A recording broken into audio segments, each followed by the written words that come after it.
startup entrepreneurs have essentially two challenges. One is to set up the business and get it off the ground, and number two is get the funding on time. As we often hear, fund justice delayed is justice denied. Sometimes funding delayed is funding denied. So several times you also see startup going and getting into a mission of getting its funding a little too early. We're going to talk a little bit of that. What are we trying to achieve from this session? We're going to talk a lot in detail about the consumer-facing business, Chai Kings, understand the drivers of its business, how it got to where it is today, what makes it unique and exceptional, and the role of consumer tech in pushing the business forward. We're going to be talking and getting a little more understanding the way Chennai Angels initiated the deal and has led the funding for both the fundraising. We're also going to get investors' perspective on when a startup entrepreneur should raise money. We are all trying to do this in the next 30 minutes. To do this, I have my panel, which I'll introduce to you. On my far right is Balram Nair. He's done his economics at the Madras Christian College, 17 years experience across multiple markets. He's been with the Chennai Angels for about 5 years now. He looks at business development and he looks at portfolio companies. On my left is Vinod Kenny, entrepreneur, investment professional, worked for about 25 years, multiple markets, Far East, Southeast Asia, India, Middle East, and in the US. He is the growth partner at Artha Venture Fund, a seed and early stage VC fund based out of Mumbai. He's also the co-founder and director at Peachtree Management Advisors, a boutique operational management company. Under the board of trustees of TAI Mumbai. He's an alumnus of ISB and Harvard. We have the star of the morning session, Jahabar Sadique, the CEO of Chai Kings, engineer from the Madras University. He was in the IT business, BPO, KPO, ITS for about 15 years. He was the APAC head at Symantec. He gave up this job to get into this world of entrepreneurship. Has 7 years experience only in the retail segment.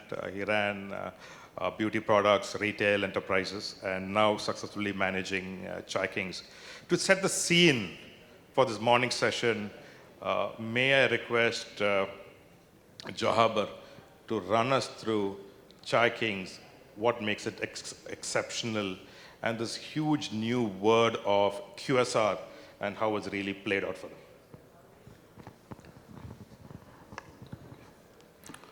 Good afternoon. Okay, thanks for the intro, Reji. So to tell you about Chai Kings, I'm not sure how many of you have heard of Chai Kings. We are a small chain of chai restaurants and chai outlets in Chennai. We have about 40. We started in 2016. We started off very modest, small outlets, about 200, 300 square foot outlets, started off with that. We started off with the mission to provide accessible, affordable, clean, hygienic chai to the people. We have enough chai outlets in Chennai. We have about 15,000 at that point in time, serving a cup for about 8 rupees. Our mission was, at that point of time, was to bring about a change in the way chai is served, clean, hygienic, at affordable of about 20 rupees per cup. That's how we started. We had about 4 outlets in the first year. The second year, again, we added another 3. And the third year, we added quite a bit. We added about 27 outlets in the third year, and now we are about 40 in Chennai. When we started, meaning we did not look at it as a QSR or a QSC. We did not look at it that way. We just wanted to have a place where people can come in and have chai at an affordable rate. But once this model clicked and the product clicked, it evolved. It kind of evolved into a QS. We call it QSC, quick service cafe, not a restaurant, by the way.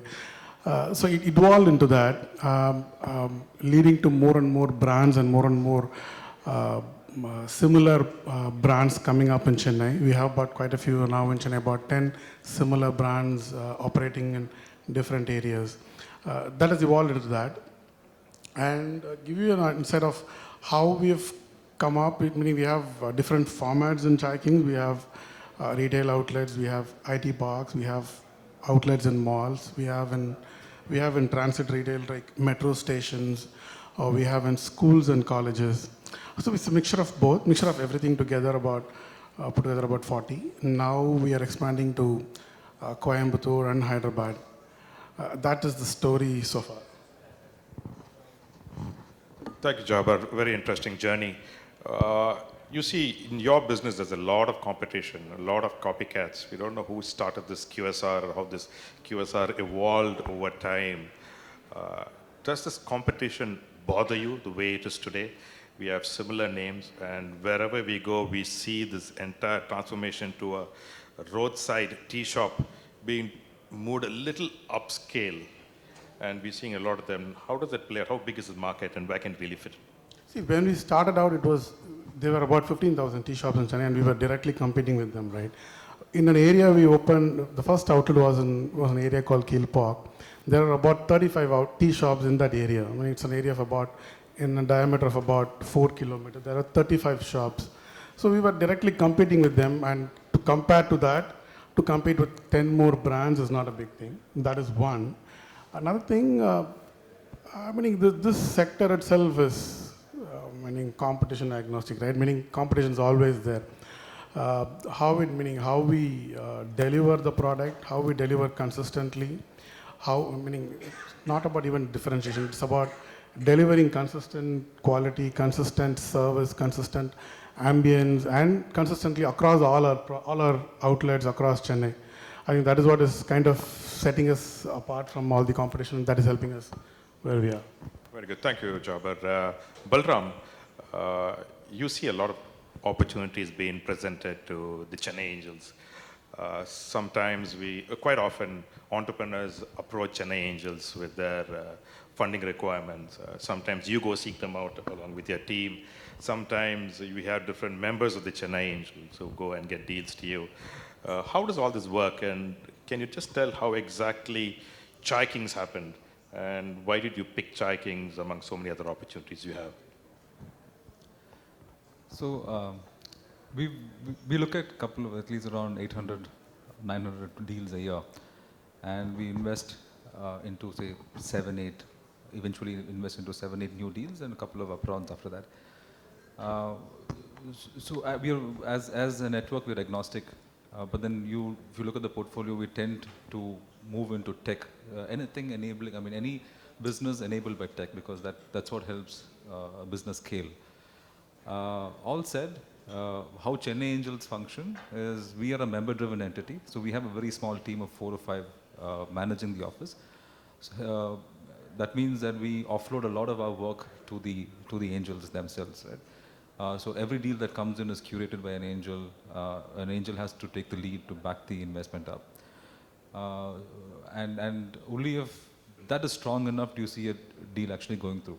So for Chai Kings, couple of things we look at is one is how involved the entrepreneur is into the business. He's coming to raise a couple of crores of capital. So we look at is what car does he come in. So when we looked at them, I downloaded the contacts for Balaji and Sadique, and I see them in a BMW. I said, oh, okay. So you have an entrepreneur coming in a BMW wanting to raise funds, right? Second is it's a tea business, right? How sexy can a tea business be? All said, Chai Kings is one company that we never had to lift the phone to sell. They wanted X amount, we raised X plus 30% of the amount, and then we said we're closing the round. We do not want to raise more. We want to give them the money and then see what they can do with the money, understand a lot more, and then give them the next capital. They've raised another $1 million, and I think that also happened without having much to. We need to, because we kept certain requirements which was a little tough, and hence we needed to go and talk to people. Otherwise, the fundraise was good. So Reji as an investor, Reji is an investor into Chai Kings, right? So all said, you being an investor, what was your take on this? Yeah, thank you for the boomerang question, Balram. Yeah, when we looked at this investment, one of the questions I'm going to ask Balram is the role of the deal champion and the investment director, who was one of the members who takes the initiative, how much of an influence he would have. In this case, Sadique was able to get the attention of one of our members, and someone I respect, someone I look up to, and he came and he spoke with a lot of gusto. And he was gung-ho about the investment, and he was able to tackle all our questions, and he's done a mini PhD on it. The investment I made was not fully to Jahabar and Chai Kings, was also to my fellow member of the Chennai Angels. I respect him, I know what he's talking about, I know he's very thorough. This is typically how angel networks work. We go by what we hear, references are very, very important. If I go wrong, it's only my money. I don't have my fiduciary duty elsewhere. While we have a venture capitalist or a private equity, he has a fiduciary duty, so he has to look at it in a different lens.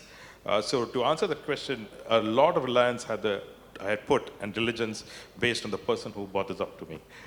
The role of the deal champion and the investment manager is almost extremely important when it comes to an angel network within it. I have a question for you, Vinod.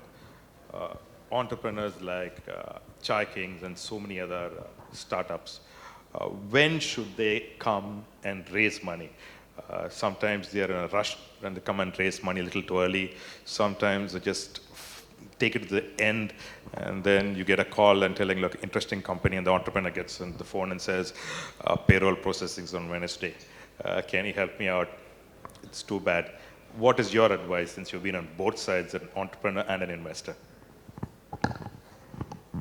So, that's $1 million question. And as a fund and as an investor, this is a dilemma that we sort of see almost on a daily basis, right? You sort of come across entrepreneurs and companies that sort of have come to you with an idea and saying, hey, listen, I want to change the world and I want to do X, Y, and Z. You have guys who sort of come halfway through and are now starting to say, I think I'm going to change the world and I can prove it to you, so give me money. And then there are guys or gals who will come and saying, I've already changed the world, but I want money so I can now make it much bigger. Right? So you sort of see them across the entire spectrum, right? Right from an idea stage to the point where they're now starting to scale up. So as an investor, I typically see them at the early stage. I mean, if they've gone to a point where they're fairly significantly large and they're sort of now starting to really scale up, then typically a private equity player steps in at that point, right? So I don't necessarily get in that, I come in much earlier. So when I'm sort of seeing it, where I would definitely like to see companies is when there is some proof of that concept, right? You want to essentially be in a position where, so if Chai Kings had come to me and said, I have an idea, I would have probably said, no, this is too early. But if Chai King had come to me and says, listen, I've got 3 or 4 of these outlets. At the outlets, I'm selling chai at 10 rupees, and on 10 rupee each cup of chai I'm selling, I'm actually making a profit. Then it becomes interesting for us to sort of see that, because you have to sort of keep this in mind that there has to be some level of discovery that the entrepreneur has to go through. And that has to happen before an investor, especially an investor like us, sort of step in, right? Though there are times where we have sort of gone and backed people primarily because of the fact that they have sort of a fairly well thought plan, right, of how they want to execute. Because consumer, it's a fairly crowded and extremely competitive market. You look at anything in consumer, there are enough players already doing it, right? So the question is, are you doing this a little differently? Are you sort of still trying to be a disruptive? And then are you sort of, is this market large enough? I understand. But then again, with the number of players there, will you still be able to gain significant traction? So there are people who can actually think through. And that's the kind of entrepreneurs. And that's one thing that to people in the room that I sort of say is, entrepreneurship is also a lot about sort of thinking and sort of trying to really figure out what is it that you really want to be able to do, right? And for you to actually be in a position to say, I can test some of these out, and I know some of them will fail, but some of them will also succeed. And that's the kind of people that we also want to be able to back, is people who say, I'll sort of figure this out, but here are the things that I really want to do. And when we see those kinds of entrepreneurs and people who sort of already sort of have gone ahead and put teams together to execute, then you sort of say, this is somebody that I think I should actually back. Because I think they have a reasonable chance of being able to make this succeed. They may not necessarily be able to only sell chai, but they may probably figure out that only chai by itself may not necessarily be a scalable business, so let me also start selling filter coffee or whatever else it could be, right? So people who have the ability to sort of really be able to figure that business and keep evolving as those business goes up, as it changes and as it scales up, I think are also important aspects to keep in mind when you sort of start looking at backing some of these questions. So to answer this question in a roundabout manner, it's before that. Because like you said, you don't want to be at a situation where I can't meet payroll tomorrow and I'm actually going and knocking on door. That's a little too late. Very interesting. When it comes to the investment by the entrepreneur themselves in the business, quite often you see entrepreneurs raising 100 rupees. He is hardly putting maybe 5 rupees of his money. We see it all the time, and we quiz them, and the next response usually is, but I have the idea. I've developed traction, but it's my money. And you want me to put 95% and you're running a wager on what I am doing. How important is to see financial commitment from the entrepreneur when he can afford it? So if an entrepreneur can afford it, we would definitely like to see skin in the game. And I think all of us as investors would like to see skin in the game, right? So it's not just a question of the entrepreneur sort of saying the idea. See, ideas is also a commodity, just like capital is, right? There are enough people here, and I'm sure if you sort of poll people here, there are probably 1,000 ideas that can come up, right? But then that one idea that actually is going to become a $1 billion idea means that you actually have to have the ability to execute, right? That's what separates the ideas from being successful. Which also means that if you have that conviction, you should put your own money, right? You can't essentially come and say, well, I have the conviction, but I want you to back it too. I want you to also sort of participate in this journey as you sort of go along with this. Now, if you can't afford it and you're savvy enough, then there are people like you and Balram that can sort of also back them at that point too, right? But then that conviction and the ability to actually do it means that you actually should also believe in it so strongly that you're willing to actually put your own money, your own savings into it. Thank you. Sometimes when you see entrepreneurs trying to raise external money, not within themselves and their family, I often see this as an endorsement that somebody else really likes the idea, what you're putting in. A lot of them have pressures, and one of the questions you get from several of the early stage entrepreneurs is, how much am I worth? So, wow, right now you just have a PowerPoint presentation, you're pretty much worth nothing. But I wouldn't blame them entirely. There's a lot of pressure, they've given up jobs, they put little of their money. So they are in the discovery of seeing how much they can probably, how much it really had finally come out to.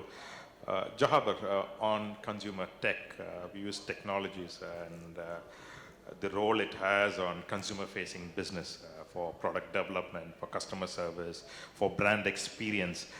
Anything you do with Chai King should be relevant and convenient to the end consumer. In your case, the end consumer is the chap sipping tea. What is the role of the consumer tech in Chai Kings, and what have you done?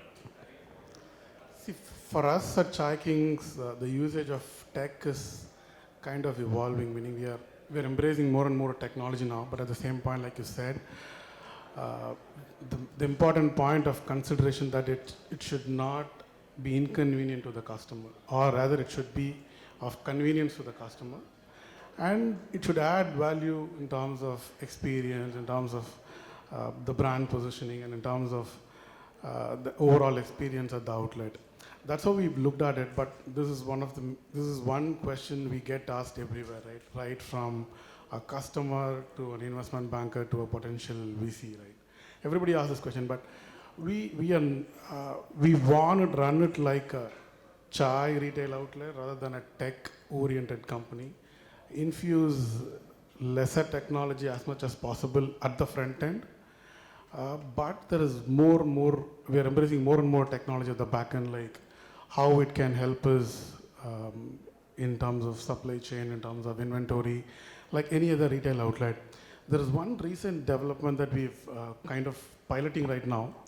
We have come up with a solution in partnership with a company called Right Mash. They can match the billing to the amount of tea dispensed from the tea canter, and then they match it to the bill and tell us how much pilferage happened. That is amazing. That I'll do. That I'll do anytime. I'll spend, meaning how much ever it is to get that on board. We are piloting right now. So we are embracing technology like that rather than, I read some time back that one of a similar chain did face recognition, and that became an issue because the customer was not given an option to opt out, invaded their privacy and all of that, right? So it is like complicating what is already there. So we're very careful about what we are doing and what we should not do. Embrace more at the back end and infuse little technology at the front end so that don't confuse the customer or make inconvenience to the customer. The one metric that we track is like how much time or how many seconds we take to bill a customer and how many clicks does it take to bill a customer and send them out, right? Meaning from the billing counter to the service counter. So when I am looking at reducing time and reducing the clicks, bringing in tech is kind of, the tech is not there to minimize it, it's kind of adding more value but then adding time as well. So not at the front end right now, but more and more at the back end. Thank you, Jahabar. Very interesting. Vinod, I want to pick your brains on the use of tech in consumer-facing businesses, and how much of tech should you really use, and what should the real expectations from using tech in this consumer-facing business? So, technology is always sort of driven, the whole consumer space, right? Because one, it's an enabler. Two, it provides significant insights to the seller. And technology is what has essentially sort of changed our own behavior as well as a consumer, right? And the way we sort of interact and live within this world. So from that perspective, there's a lot of new exciting things that are starting to happen, right? With data, like you talked about facial recognition, analytics, all of those things that are sort of coming in. And it's even coming to the point where you're now starting to see, kirana stores and micro enterprises and your local, newspaper wala, all of them starting to use it, or at least being offered. Now, whether it becomes that ubiquitous enough for the newspaper man and the delivery boy to actually use it, we still don't know yet. It's still early days for that. But a lot of that is starting to happen now. The challenge in a country like India is that there's a lot of friction in any business here, right? And businesses don't necessarily change overnight, especially in a country like India, which essentially means consumer technology, even there's consumer technology, will take a fair period of time before it actually becomes more ubiquitous from that perspective. Though there's a lot of work around that and a lot of expectations around that, and there's a lot of investor money that's actually being put behind a lot of this, right? It's not going to happen overnight, and it's not necessarily going to be one where we're going to be like some of the other societies that sort of have adapted technology a lot more, right? Because of the nature of the way our society and our environment is, technology becoming more ubiquitous, I think, is going to take some time. But the pace of adoption is definitely a lot more faster than what it was earlier, right? I mean, with Geo and everybody else coming in, look at the sheer amount of technology that's also there in rural areas, right? So I think that adoption and the ability for a lot of these businesses to become more tech-enabled will become a lot more and will gather speed and momentum in the years to come. But having said that, there's a lot of newer technologies that are sort of coming up, which are very specific to an Indian environment, the way an Indian consumer thinks, the way an Indian consumer wants certain things to be delivered to her or to him. And that, I think, is exciting enough. And plus, the fact that a lot of this can actually now apply to other emerging markets, because some of the emerging markets mirror what India is. And from that perspective, the ability for us to be able to take that, I think, is a lot exciting. Vinod, just to add on, I want a further point from what Reji had asked. So Chai Kings as a business, right? It's a very simple consumer business, very, very simple consumer business. do you expect Chai Kings to have proprietary tech that they discover or invent for their business? Or are you fine with them adopting existing tech to manage or streamline or make certain processes efficient to enhance an experience that the customer has in the end, right? So as in, today they have to invent something saying that this is our proprietary tech, and it's like everybody wants to do blockchain today, right? Or everybody wants to do AL. So you want to bring blockchain into vending tea or dispensing tea, or you're okay to just bring a CRM tool to, inventory tool to manage inventory or to manage delivery, to make sure things are clean, to get feedback from customers, get a good tool existing in the market to get good feedback so that they act appropriately. So what do you think is more critical here? So would investors like you look at a very sexy thing, or do you look at very practical stuff that... So, I mean, I can speak from my own perspective. And, I mean, Chai King's main business is making and selling great chai, right? I mean, that's the customer experience. The customer is walking into Chai King to have a great cup of tea, right? And that customer experience for anybody who's consumer facing is the customer experience. Can I give them a superior customer experience every time they walk in to my store or wherever else I'm serving them? And can I keep repeating that and continue to keep repeating it as a scale up, right? That's ultimately a consumer dream as an investor. So from that perspective, your main business is what? Is to make chai. Now, if you have to sort of bring all these tools in, which is what I call them, because to me, in that sense, technology is what? It's an enabler. It's sort of enabling Chai King to deliver a superior customer experience. So from that perspective, I don't expect them to go and discover or sort of go on and suddenly start developing technology for doing this, right? There are a lot of things that are already available that they can adapt. Yeah, there are a lot of things like you talked about, how do I really sort of control pilferage? How do I really manage my inventory much better? How do I really make sure that my supply chain is really efficient? So there are enough tools that are already available that they will sort of adapt them, right? And I think that sort of makes them much more efficient to the point where they can continue to keep scaling this up from going from 40 to 400 to 4,000 stores. But them developing it in-house and trying to sort of say, I'm going to develop this in-house, I would not necessarily sort of encourage that or even back that. Good question. Jahabar, you have done 2 rounds of funding. I remember the first round you did, you were able to walk the talk, implemented what you had promised. You raised your second round, was a good success. I think the second round was very easy for you. People were happy to open the wallets and give you the money. What are your future plans from here in terms of funding and growth, and where do you go from here? See, like I said, the 2 rounds have got us to a point of about 55. Will take us to a point of about 55 stores by end of May, and 3 cities. Right now we are in Chennai and Coimbatore. We are launching in Hyderabad as well. So end of about April, 55 stores, 3 cities. And the plan is to raise the next round by about end of this year. We are in talks with a few VCs already. Our plan is to take to this multiple cities, up north, west, east, all of that. There is there are a couple of chai players in India, but there is no one pan-India player. There are regional players. There is no one pan-India player. That's the gap we want to fill. And we should be our goal is to have about 100 outlets by October 2021. That is where we are heading towards. Where is this 100 outlets going to be around? We are looking at Bangalore, we're looking at Gurgaon, Pune. We'll have about, meaning even that, we'll not be able to do more in Bangalore, Pune and all of that. Chennai would be about 60, Hyderabad would be about 30, 35, and 2 or 3 outlets each in Bangalore and other cities to test out how those cities would turn up. So that is the plan so far. Forget Balram is sitting next to you. How was the Chennai Angels and your experience with them? You're on camera. I'll tell you what feedback I got before I got there. Right? People are saying that there are too many professionals in Chennai Angels. When I went to the website and saw who's there, everybody's Chennai's best are already there, right? Kind of intimidating to go and present to them and tell them what I have.